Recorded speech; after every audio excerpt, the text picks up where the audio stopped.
Well, hello, friends. It's Mindy, and it is What If Wednesday, and I am once again on the road. So checking in with you live from Midlothian, Texas, where I have been hanging out this morning. I'm actually getting ready because tomorrow I'm speaking, doing an activity with this fabulous camp of young leaders. It's called RYLA, which is for Rotary Youth Leadership Awards, and we've got like 200 young people here that we're going to talk about community and connection and belonging. So that's coming up tomorrow. Today I'm getting ready, and I have been hanging out with some of my amazing speaker friends here who are also part of this program. They are inside now getting lunch. So it's lunchtime in Texas. They're going to come join me, and we're going to talk about something that you're going to meet my little buddy who's going to talk about breaking through barriers. One of the things that they did at the early onset of this camp is an activity where they had an opportunity to break through a barrier. So I thought, this week, let's talk about those barriers. What are the things that are stopping you? What are the things that when you break through, hey guys, how's it going? Good. So we're doing a Facebook live stream. A shout out. Yay. So amazing group of youth leaders here, and they spent a fabulous evening identifying barriers and then having a visceral experience of having a breakthrough. So my question for you today is, what are the barriers that have been holding you back? What are the old stories? What are the old ideas that may be preventing you from going to that next level? And what would open up for you if you were willing to identify those barriers and actually break through? So I'm gonna, we just walked over here to the cafeteria, and I'm gonna just kind of find a place to park myself. It is a beautiful day in Texas. So let me give you a little tour. I'm next to the lake, very nice. Beautiful blue skies. It rained last night. It's nice and cool. And they're actually dragonflies are out over here in the background. Let's see. They're shooting a movie. More on that later.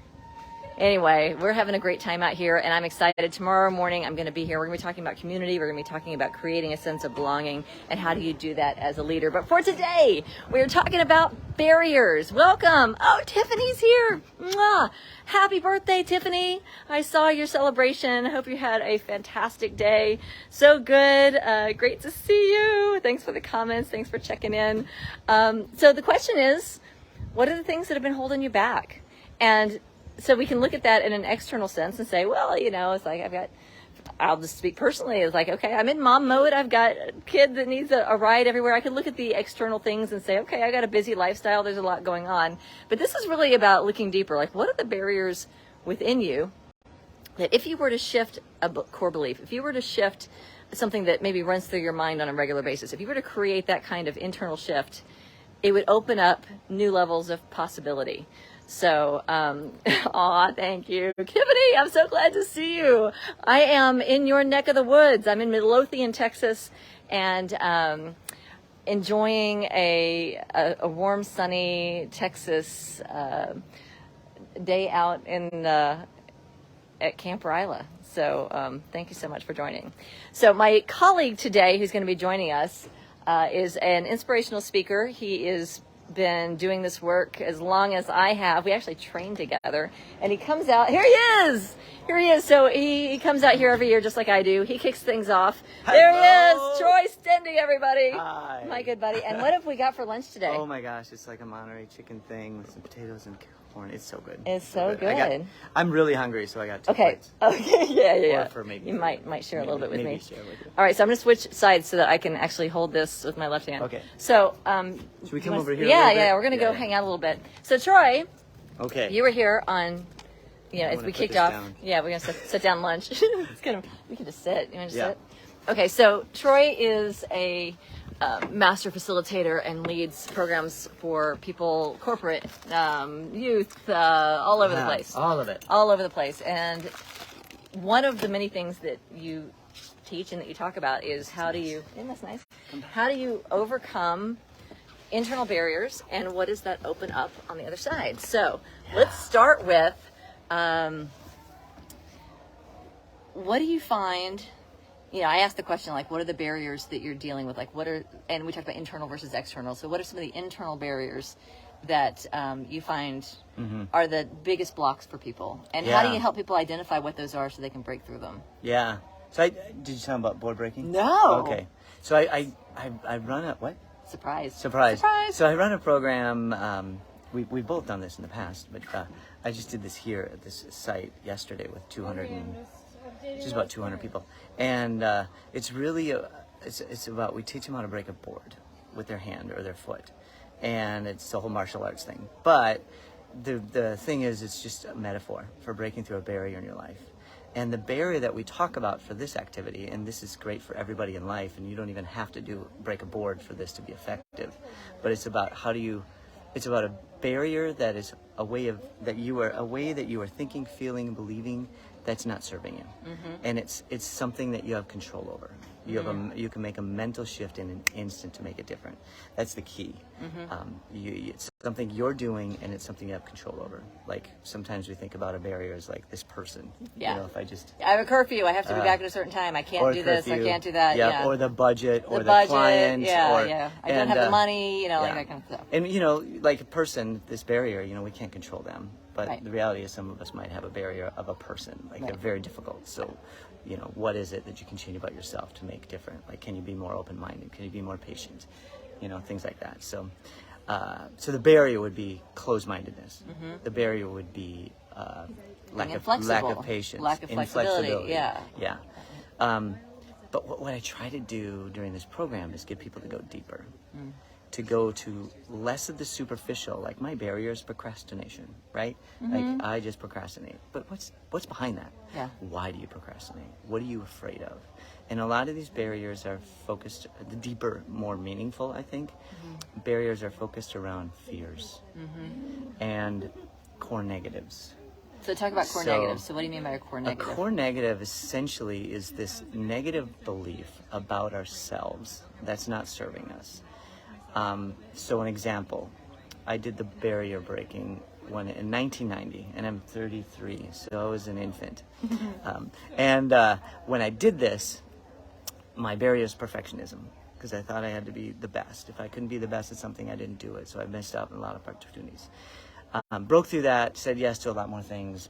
Life moved forward fast. It was great. But as I kept doing this work, I thought, like, no, it's deeper than perfectionism. This is about me not being worthy. So my core negative was I'm not worthy. I'm not good enough. And a lot of this had to do with how I was raised. And I had an alcoholic father. An alcoholic father, fortunately still alive, but still drinking. And it's one of those things where he was not abusive or anything, he was just neglectful. And he didn't spend time with me. And so all of a sudden, but as a child growing up, to get his attention, I became a people pleaser.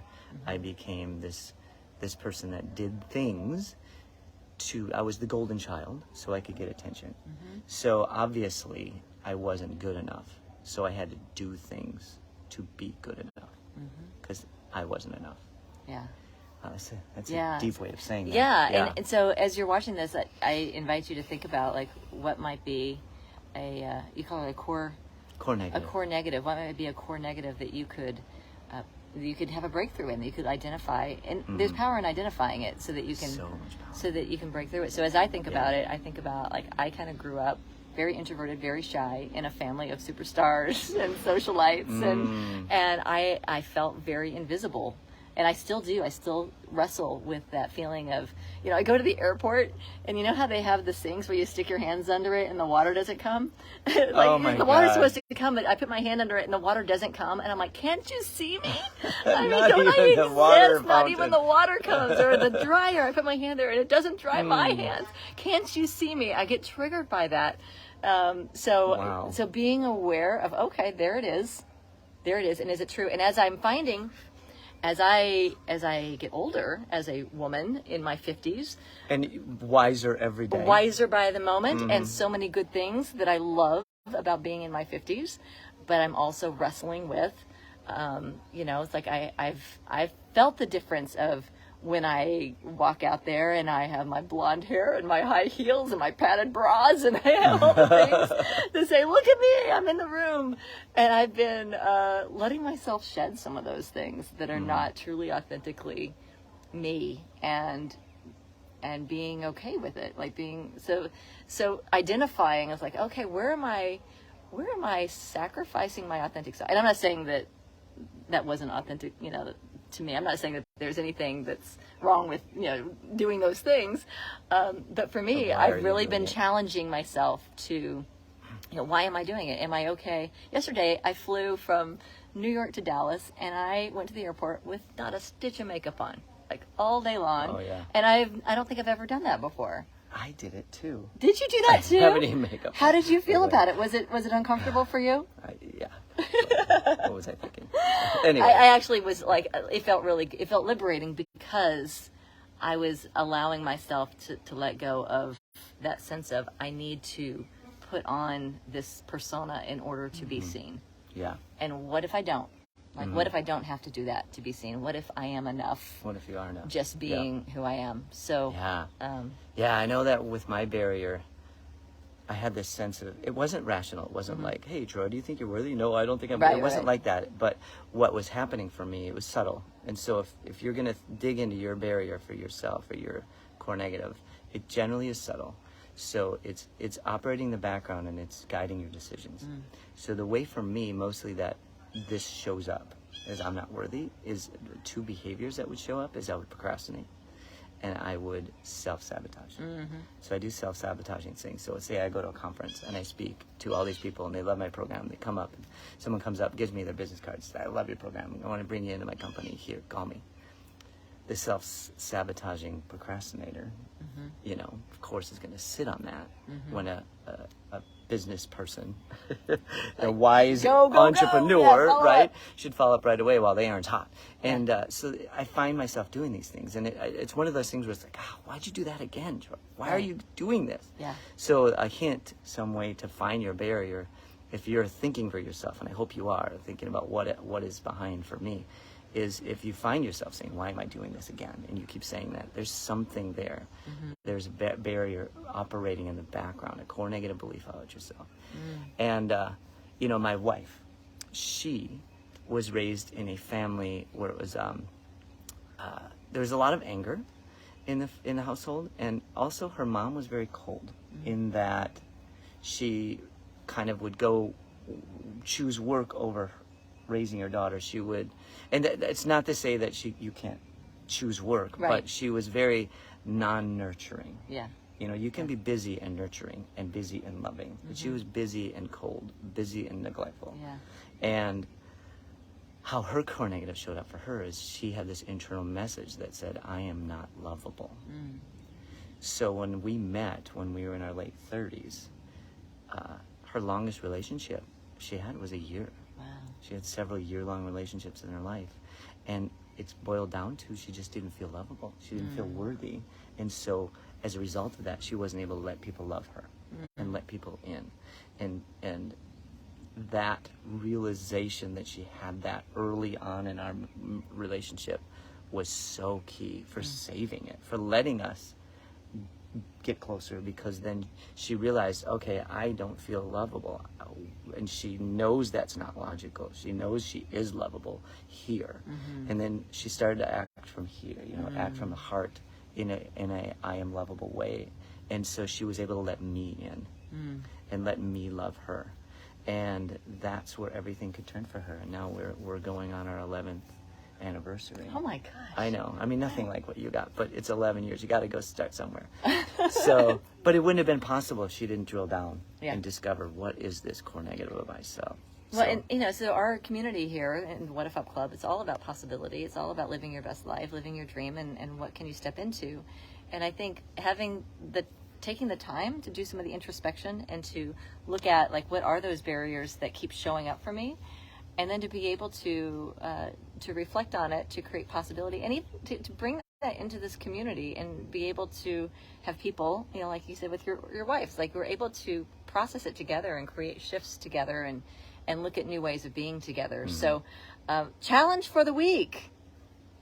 What would you say? What's a good challenge for the week for the group? Well, I mean, I think a great thing, just staying on topic, right, is to start digging into your limiting beliefs, your core negative, your fears that are deep down that are keeping you from doing what it'll keep you from living your life at the next level, whatever that might be for you.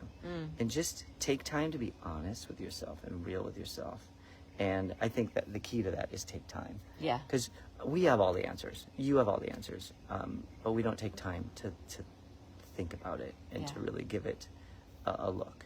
So I think that if you could, the challenge is to really take some intentional moments, not moments, take an intentional block, you know, whatever that might be, if it's 10 minutes or if it's an hour, and just sit and think. And, you know, for me, I'm auditory. I got to speak it. So if I can't speak it, I can't have a thought. So for me, I need to really truly do this, I need to talk it out with somebody. I don't need them to give me advice or anything. I just need to have them go, as I say stuff, and just talk it through and figure it out.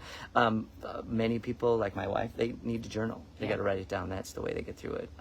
Other people, they just got to go on a walk and think by themselves. You know, it's you. Yeah, that's me. But figure out your modality, which I'm sure you're aware of, and take that time. Give yourself the gift of this introspection, because this could literally shift your whole reality in a powerful way. And you know, when I have people do this, I say pick one. Don't try to pick more than one. It's too much. It's too hard to do that at the same time. Pick one. Pick a big one. Pick one that's really core. That's really what I tell them is think about your barrier, your core negative, whatever it is. Think about that, and then ask yourself, what's behind that? So if you're like, well, I procrastinate. Okay, what's behind that? Well, I'm afraid that people will reject me. And so I keep procrastinating on that and don't give them an opportunity to reject me. So, and then ask yourself, what's behind that? Until you get to the point where you're like, no, nothing's behind that. That's core. Yeah. That's what you do. Yeah. So you're like, fear of rejection. Oh, that's a really core thing. I operate in this world, every interaction, there's a subtle thing in the background that I'm afraid they're going to reject me. You know, it's not rational. It doesn't make sense, but it affects me. Yeah. So I don't approach them. I don't ask for help. I don't interview this person. I don't check out that new career because I'm afraid I'm going to be rejected. So that's the challenge, is to take that block of time to do some self-reflection in whatever modality works for you.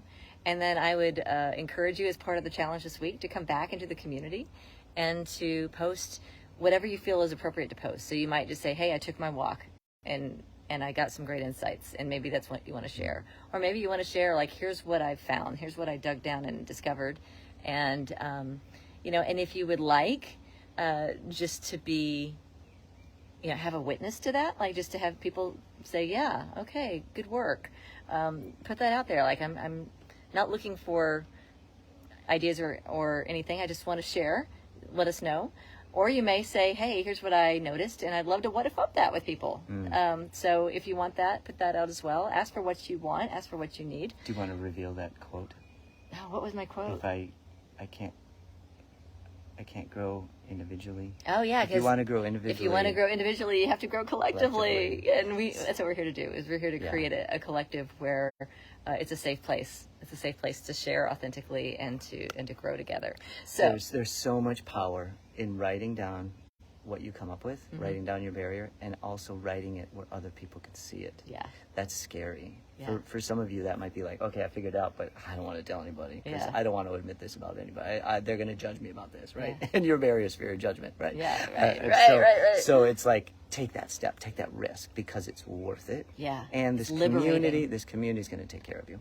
Absolutely. Everybody will take care of you, just like you're going to take care of everybody else. And we always, thank you, Troy, for being here. It's so awesome to be together. It's so much fun. How fun is this? I know. She's in New York, I'm in Minnesota, and we hang out in Texas. We hang out in Texas together. So we always conclude each of our What If Wednesday live sessions with what if upping, which is where you take an idea and you create possibility around it. So if we were to take this idea of breaking through a barrier, what are some of the possibilities? So I'll start with, what if, by taking this time this week to reflect on your barriers? What if it opens up a door? What if it opens something up for you that is so liberating and freeing that you find it ripples out into new possibilities in every area of your life? Right. And drilling down, what if this barrier that you uncover enhances your relationship with your partner, enhances your relationship with a friend, enhances your relationship with a family member, parent to child? What if it is a breakthrough in your relationship with money, with your career? What if it creates new opportunities for you to live your purpose and your passion? What if it's cathartic and healing? And what if you allow yourself to experience it in a way that is true and authentic for you? Yeah, what if you get closer to your bliss and your passion because you get some obstacles out of the way? And what if life flows easier for you as a result? What if career launches? What if relationships become deeper because you have these obstacles gone? What if this is a pivot point? What if this is a transformational destiny point in your life that you can point to and say, wow, once I did that walk, that conversation, that journaling entry, I was forever transformed in a powerful, positive way? What if, when you come up with what it is, you write it down on a piece of paper? Oh, yes. And you take that paper and you just rip it and you shred it and get rid of it. What if that barrier is so toast, so history? What if you write it? This is when we like to do this. We did this during COVID, is we write it down on a piece of toilet paper and flush it. Like, what if you just ceremonially, irreverently flush that old idea, that old way of thinking? Flush that crap down. Flush that crap. Just flush it. What if you write it on a piece of paper and you go to the bonfire that you have in the back and you burn it and it just burns away? What if you scatter the ashes of it and allow those ashes to nurture what is being born anew in you? The phoenix. The phoenix Rising rises again. So that's the idea for this What If Wednesday. Thank you so much for being part of our community. Thank you for joining. Thank you, Troy Stende. So my pleasure. Dear friend. Such a good community you got here. So great to be connected. And so I can't wait to see what you come up with. And wishing you a powerful week of transformation and growth. Love you all. Happy What If Wednesday. Happy What If Up. Bye. Bye.